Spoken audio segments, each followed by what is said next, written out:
Pigeon pose is a wonderful yoga pose for loosening up tight hips, but it's very hard for people with RSI to do that because it can be weight bearing when you're doing it on the mat.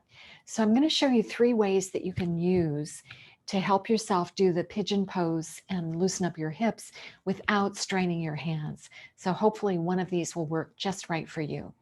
We're going to start with our friend the chair. We'll be doing a seated pigeon pose.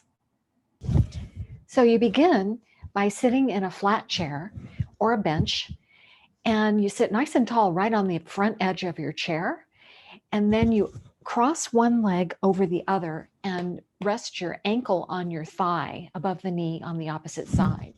From there, you let this hip relax open and you sit very tall.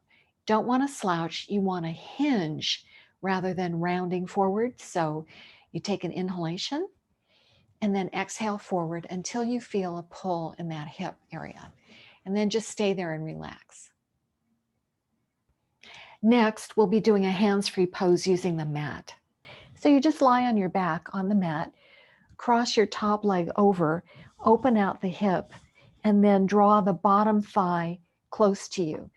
Now, some people do this pulling, but that could be irritating to your hands. So you could do that. You could pull the thigh to your chest if it doesn't bother you. Or you can use your knee and just press your knee toward your chest, and that will give you the same effect. In the final variation, we'll be using our friend the wall.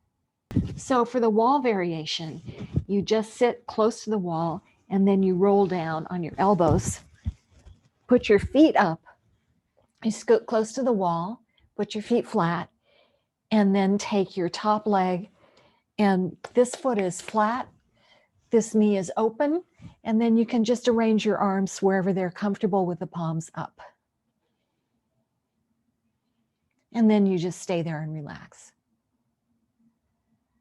When you're ready to come out of the pose, uncross your legs, draw your knees to your chest, and roll to your side. So those are 3 variations on pigeon pose. If you have a question about a yoga pose that you would like to do, you can drop a comment in the box below. See you next time.